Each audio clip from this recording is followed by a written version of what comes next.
Cat software पे काम करना कोई मुश्किल नहीं होता है, बट कैट सॉफ्टवेयर पे वर्किंग करना उतना ही मुश्किल माना जाता है, उतना ही डिफ़िकल्ट होता है। तो ये कुछ बहुत सारे बच्चे ऐसे हैं जिनकी ये फील्ड नहीं है, तो मैं कोशिश करूँगा बिल्कुल बेसिक से लेके चल के, ताकि उनको प्रॉब्लम ना आए, और जिनको पता है उनके भी कुछ कॉन्सेप्ट्स क्लियर हो जाएंगे। प्लानिंग करना बहुत इजी है, प्लानिंग करना बहुत इजी है, कोई डिफ़िकल्ट टास्क नहीं है। सभी कहते हैं कि मुझे प्लानिंग आती है, सब बोलते हैं कि मैं प्लानिंग कर लेता हूँ, सब कहते हैं कि मैं 20 साल से काम कर रहा हूँ, 6 साल से काम कर रहा हूँ, 4 साल से काम कर रहा हूँ। प्लानिंग करना कोई डिफ़िकल्ट नहीं है, कोई भी कर लेगा प्लानिंग। एक हाई स्कूल का बच्चा भी कर लेगा, एक 12th का बच्चा भी कर लेगा प्लानिंग, कोई डिफरेंट नहीं है। बट उन सारे पार्ट्स को सिस्टमेटिक वे में डिज़ाइन करना वो इम्पोर्टेंट है। एग्जाम्पल, अगर हमें लगता है कि हम अपने वर्क में परफेक्ट हैं, तो हम गलत हैं, हम परफेक्ट नहीं हो सकते, क्योंकि परफेक्शन की कोई भी लिमिट नहीं होती है, और डिटेलिंग की भी कोई भी लिमिट नहीं होती है। ओवरऑल सभी का बहुत अच्छा काम है, सभी ने बहुत अच्छा काम किया है, सभी की बहुत अच्छी वर्किंग है, बहुत अच्छी डिटेलिंग्स है, वेरी गुड। थोड़ी सी इम्प्रूवमेंट की ज़रूरत है, बस थोड़ी सी वर्किंग की ज़रूरत है, क्योंकि अब आज के दौर में मार्केट में काम नहीं चलता है बेसिक से, इन बेसिक ड्राइंग्स से काम नहीं चलता है।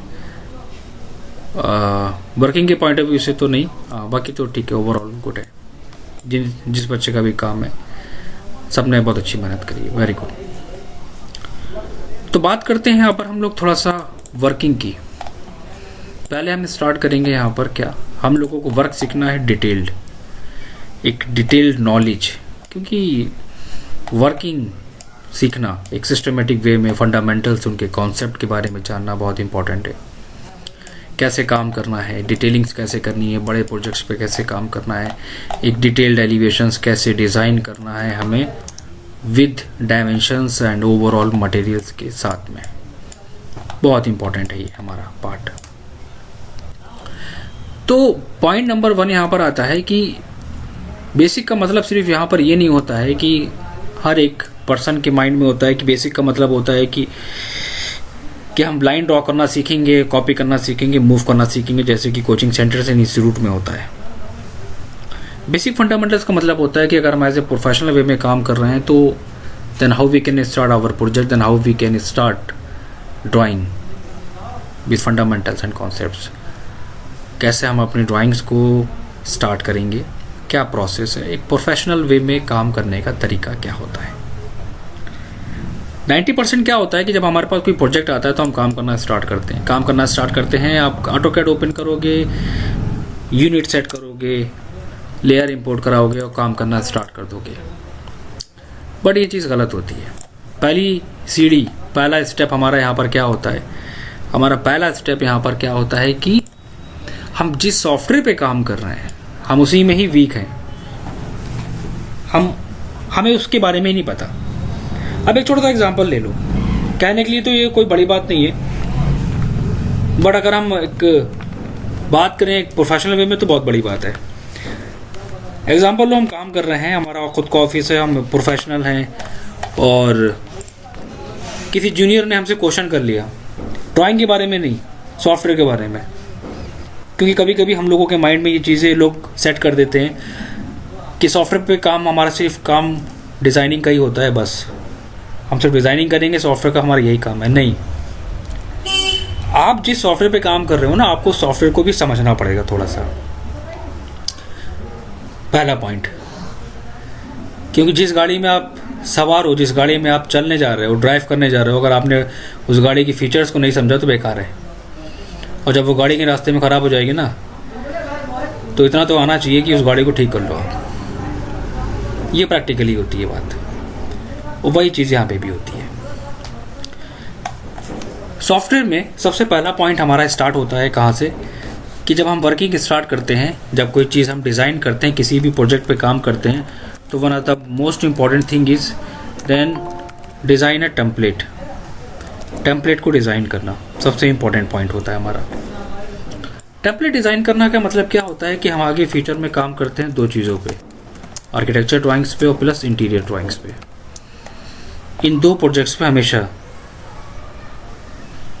काम करना होता है। तो इन दो प्रोजेक्ट्स पे काम करने का मतलब ये होता है कि हम इनकी टेम्पलेट को बना के रख लेंगे अपने पास। टेम्पलेट का मतलब क्या होता है कि टेम्पलेट का मतलब एक तरीके से ये नहीं होता है कि एक थीम या कोई लेयर की टेम्पलेट,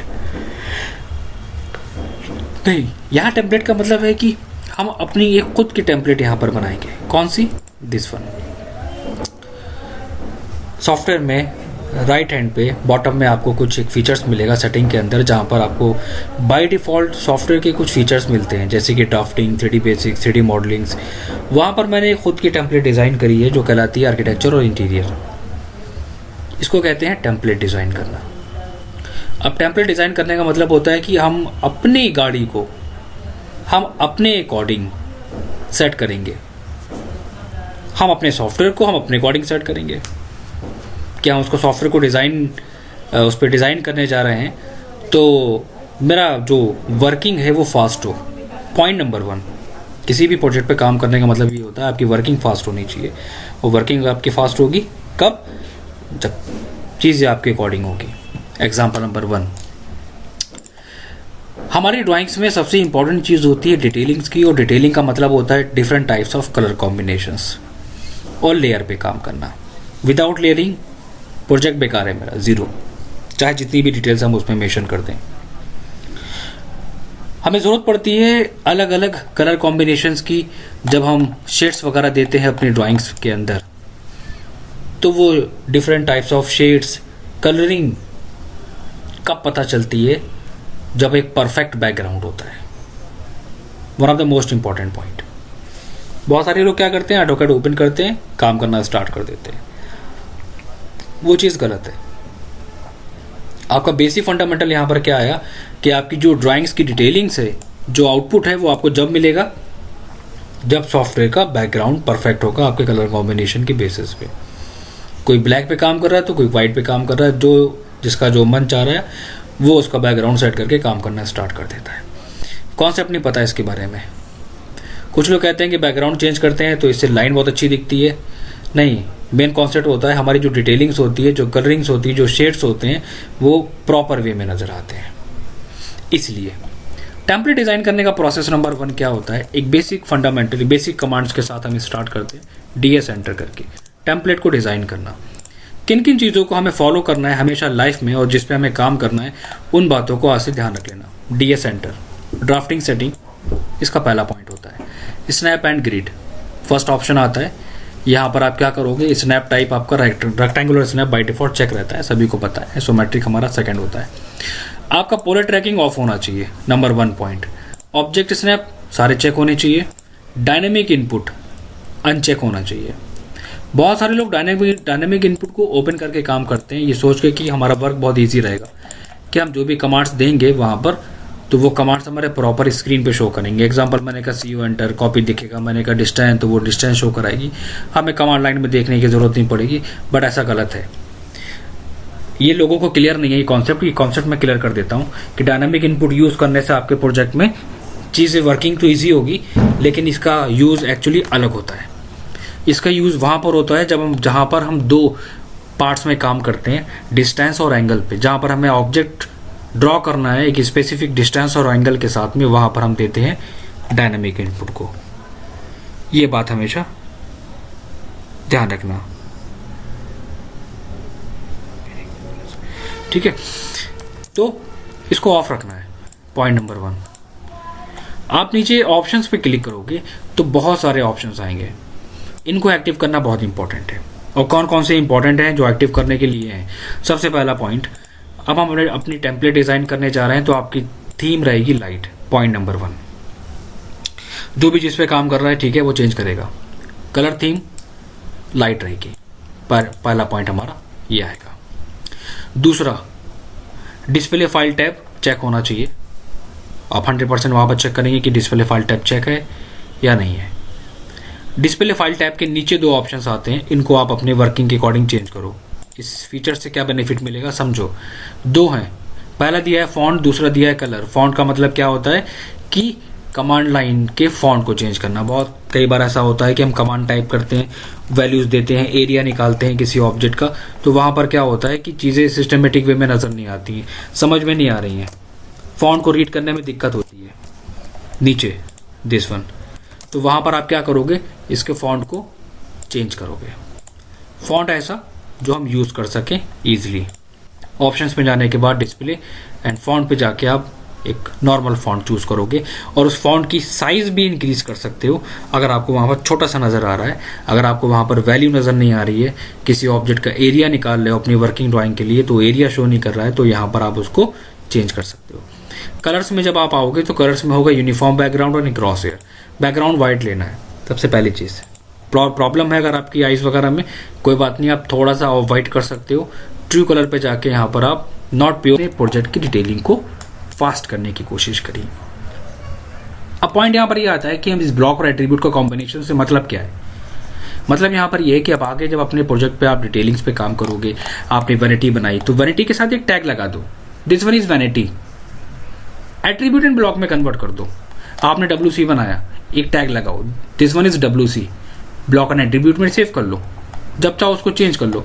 और सबसे अच्छी चीज क्या होती है, सबसे अच्छी चीज यहाँ पर ये होती है कि जरूरी नहीं है कि आप उसकी प्रॉपर्टीज को हमेशा के लिए उसमें इनबिल्ड कर दोगे।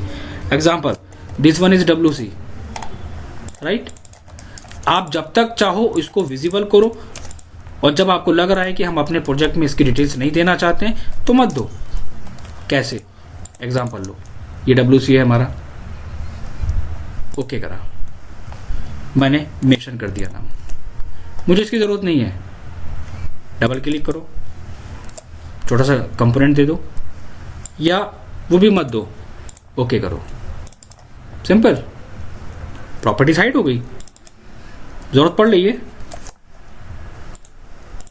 And details. तो जरूरत कहां पड़ी मुझे इसकी, कॉम्बिनेशंस की। डोर टैग, बहुत मेहनत करते हैं बच्चे, क्या करते हैं, डोर को अलग बनाते हैं, टैग को अलग बनाते हैं, टैग को बना के रख लेते हैं, और उस टैगिंग में एक सर्कल बनाएंगे, उसे कॉपी करते चले जाएंगे, मेहनत के साथ काम करेंगे। यहां पर हम क्या करेंगे, यहां पर हम एक कॉम्बिनेशंस क्रिएट करेंगे। Example, this one is D1, मैंने एक टैग दे दिया। अगर मैं इस पूरे ऑब्जेक्ट को ब्लॉक में कन्वर्ट कर लेता हूं, तब बेनिफिट हमें क्या मिलेगा, तब बेनिफिट हमें यहां पर यह मिलेगा कि अगर ये D1 है और मुझे D2 चाहिए, तो आप इसको स्केल कर लो, और आपको टैग कॉपी करने की जरूरत नहीं है। आप वहां पर बार बार टैगिंग कॉपी नहीं करेंगे, आप ऑलरेडी उसकी प्रॉपर्टीज को चेंज कर देते हैं। ये सेकंड यूज हुआ इसका। क्या मतलब हुआ, ये क्यों मैं एक्सप्लेन कर रहा हूं, क्या रीजन है इसका, टाइम सेव करना, स्पीड, एक्यूरेसी, डिटेलिंग्स कैसे करनी है प्रोजेक्ट के अंदर, one of the most important. आपने ये बेडरूम दिया, हमारे यहाँ काम होता है इंडिया में, ठीक है, आपने टैग दे दिया और ये आपने एरिया दे दिया। बाहर ऐसा काम नहीं होता है, वहां क्या होता है कि आपने बेडरूम दिया, टैग नंबर 1, दूसरा उसका साइज दीजिए, आपने उसका साइज दिया 10x20, दूसरी प्रॉपर्टीज, तीसरी प्रॉपर्टीज आप एक और दीजिए, उसका एरिया भी वहां पर मेंशन करिए। या वहां पर एक ऑप्शन होता है रूम टैग, मतलब रूम की इंफॉर्मेशंस, GL01, या मैं इसका एक नेम ले लेता हूं GF, ground floor 01, and okay. तो ये कितने हो गए, 3 टैग हो गए। तो क्या आप 1 2 3 टैग बनाओगे और हर एक टैग को अलग अलग कॉपी करोगे प्लानिंग में, तो बहुत डिफिकल्ट टास्क हो जाएगा ना। तो अगर हम यहां पर इस कॉम्बिनेशंस को लेके चलते हैं, B एंटर करके कुछ भी डाल दो, नाम, select object, enter, pick point, and okay.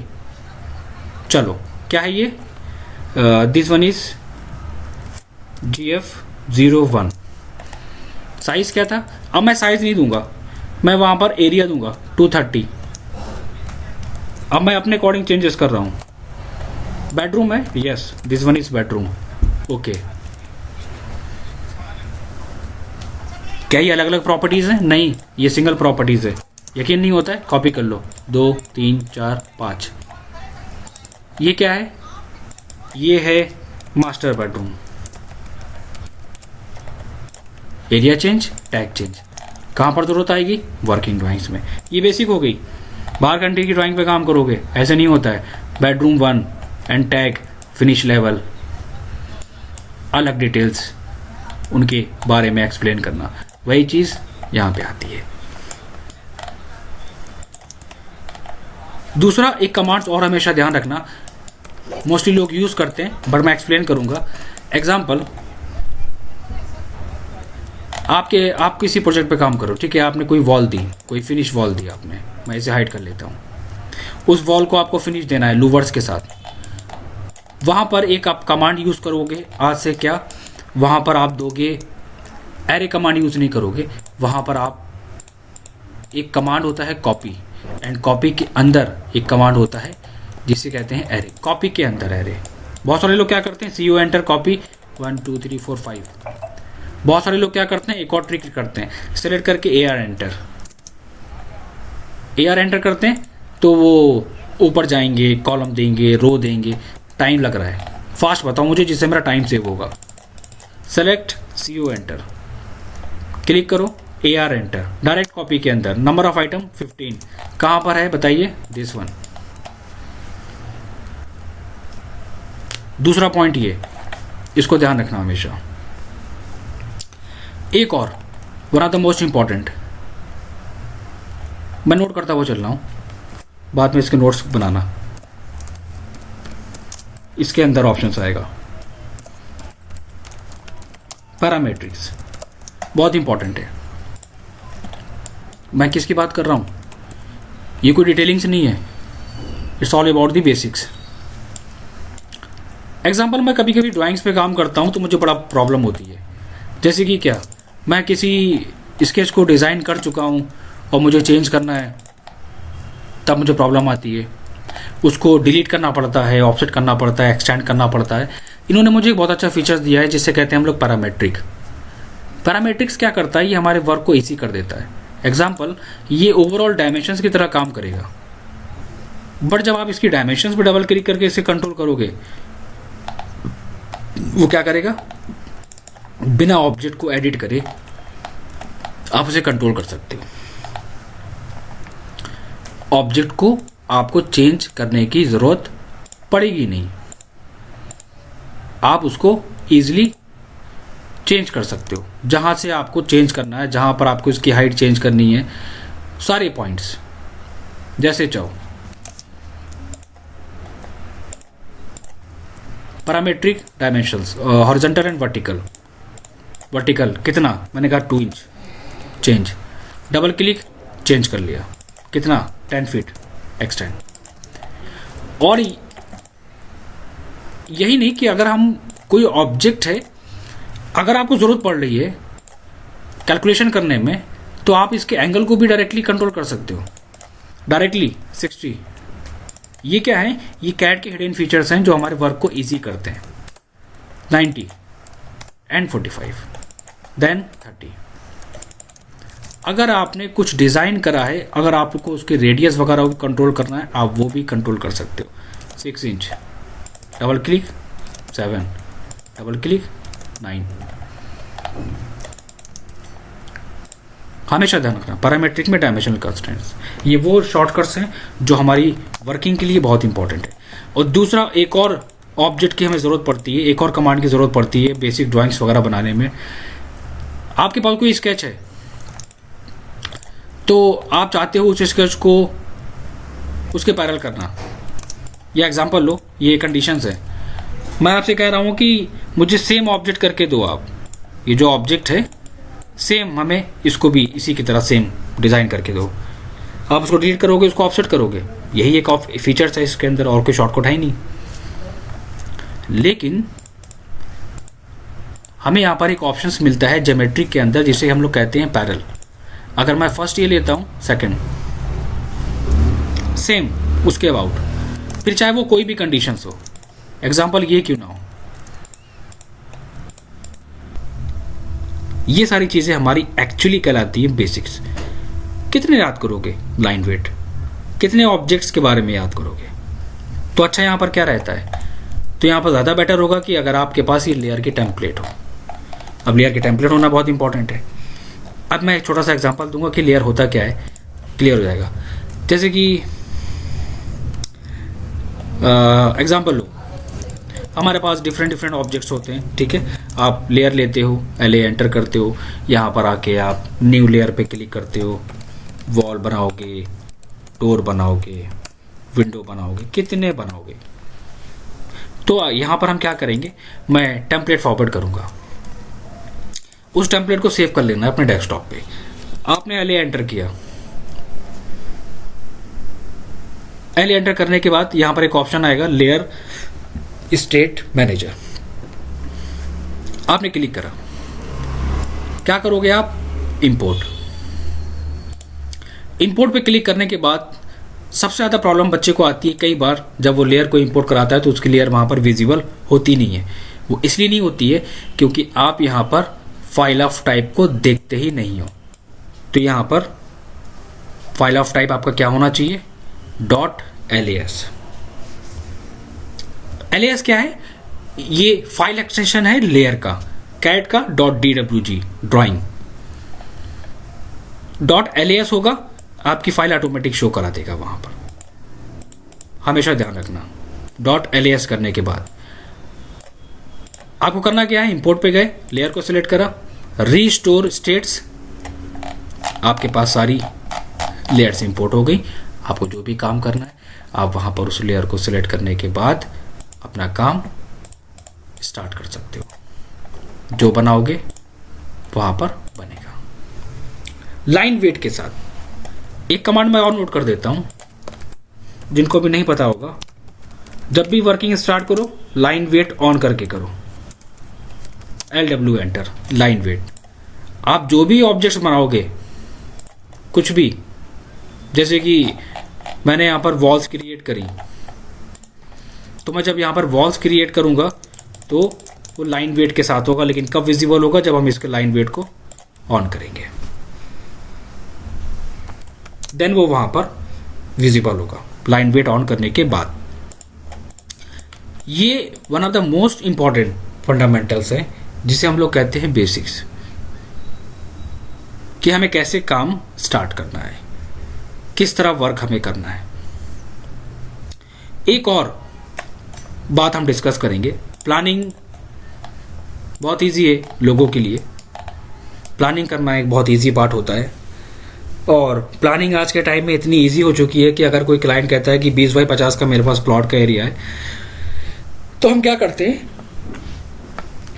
Google पे जाते हैं, 20 बाई 50 एंटर करते हैं, वहां से 10 रेफरेंस निकालते हैं और 10 रेफरेंस लेके एक चूज करते हैं, उसी को कॉपी पेस्ट मार के हम दे देते हैं अपने क्लाइंट को। 90%, 5-10% नहीं, 90% यही होता है। हम वहां पर ये सोचते हैं कि हम बहुत स्मार्ट हैं, मैंने जो वर्क किया है मैंने बहुत स्मार्ट वर्क किया है। एक प्रोफेशनल वाला मैंने वर्क किया है कि बिना मेहनत करे, टाइम को सेव करे हुए, मैंने क्या सोचा, एक एरिया निकालो, कॉपी पेस्ट करो, ड्राइंग थमा दो।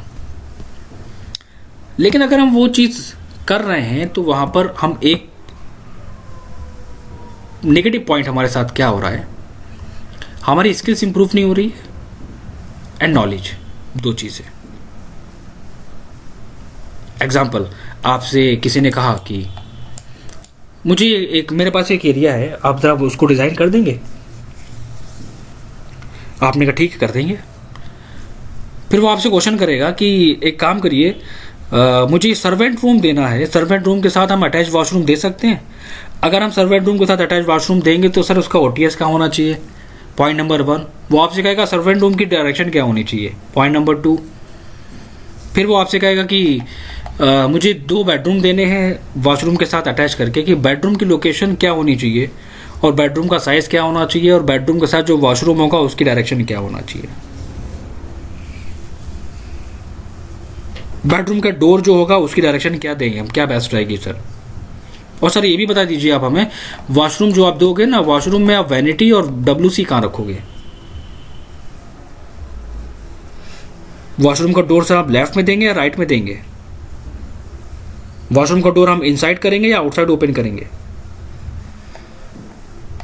कितना ले रहे हैं आप? फ्रंट लॉन कितना छोड़ेंगे सर आप? 5 फीट, 10 फीट? कितना छोड़ना चाहिए? साइड पैसेज कितना होना चाहिए सर आपके लिए, आपके नॉलेज के हिसाब से कितना होना चाहिए? आपसे पूछेगा क्लाइंट। फिर वहां पर कहानी बच जाती है ना? तो ये छोटे छोटे पॉइंट्स होते हैं जो बहुत ज़्यादा प्रॉब्लम क्रिएट करते हैं। स्टैंडर्ड साइजेस, मैंने बोला ना, स्टैंडर्ड साइजेस सभी को पता होते हैं। बेडरूम का साइज़ बताओ स्टैंडर्ड, तो जो बेडरूम का साइज़ स्टैंडर्ड बताते हैं वो साइज़ क्या बताते हैं? 10 बाई 10 से शुरू होता है, 10 by 10, 10 by 11, 10 by 12, 10 by 14, 10 by 16 भी कर सकते हैं सर। मास्टर बेडरूम का साइज़ बताओ, 12 बाई 12 से शुरू होता है सर, 12 बाई 14, 12 बाई 16। क्यों शुरू होता है 10 बाई 10 से? क्योंकि हमारा फर्नीचर्स जो होते हैं वो उसमें बिल्कुल ठीक ठाक आ जाते हैं। एक एक्यूरेट साइज क्या होना चाहिए मास्टर बेडरूम का? कि एग्जांपल अगर हम किसी प्रोजेक्ट पे काम कर रहे हो तो मुझे पता होना चाहिए साइज क्या होगा, कितना ले सकते हैं। ये वो बेसिक फंडामेंटल्स हैं जो हमारी प्लानिंग में सबसे ज़्यादा प्रॉब्लम क्रिएट करते हैं, और जो हमें प्रॉब्लम्स आती हैं ड्राइंग्स को बनाने में, क्लाइंट के प्रोजेक्ट पे काम करने में सबसे ज़्यादा प्रॉब्लम्स हमें यहीं से आती हैं। नॉलेज, बेसिक कमांड, फंडामेंटल्स, उनके बारे में जानना, क्या क्या रूम साइजेस होते हैं उनके बारे में जानना, कौन सा साइज़ हमें क्या लेना चाहिए, कहाँ पर किस ऑब्जेक्ट की डायरेक्शंस होनी चाहिए, अपनी ड्राइंग्स और हम कैसे इन्हेंस कर सकते हैं डिटेलिंग्स को, एक्स्ट्रा क्या डिटेल दे सकते हैं।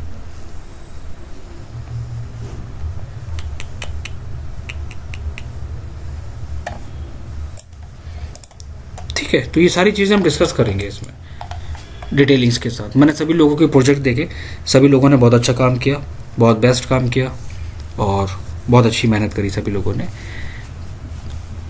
सबसे इम्पॉर्टेंट चीज़ देखो, मैं सभी लोगों से एक्सप्लेन कर देता हूँ, जब तक आप लोग असाइनमेंट पे काम नहीं करेंगे तब तक इम्प्रूवमेंट नहीं होगी। इन डिटेल्स पे काम करेंगे, जो मैं असाइनमेंट दूंगा जब आप उस पर काम करेंगे तभी आपकी क्वालिटी वहाँ पर इम्प्रूव हो पाएगी। तो क्वालिटी को अगर इम्प्रूव करना है तो असाइनमेंट पे काम करना ज़रूरी है, पॉइंट नंबर 1। ठीक है, और बहुत पेशेंस के साथ इस कोर्स को लेके चलो, क्योंकि आर्किटेक्चर पार्ट और इंटीरियर पार्ट 6-7 साल का जो बच्चा एक सीखता है जिस कोर्स को, उसको शॉर्ट टर्म में सीखने का मतलब ये होता है कि आपको थोड़ी सी मेहनत, पेशेंस, डेडिकेशन के साथ आपको काम करना पड़ेगा। ठीक है, बाकी कल मैं इसका रिकॉर्डेड लेक्चर्स फॉरवर्ड कर दूंगा ग्रुप में, सभी लोग इसको डाउनलोड करके अपने पास रख लेंगे, इसकी स्टडी करेंगे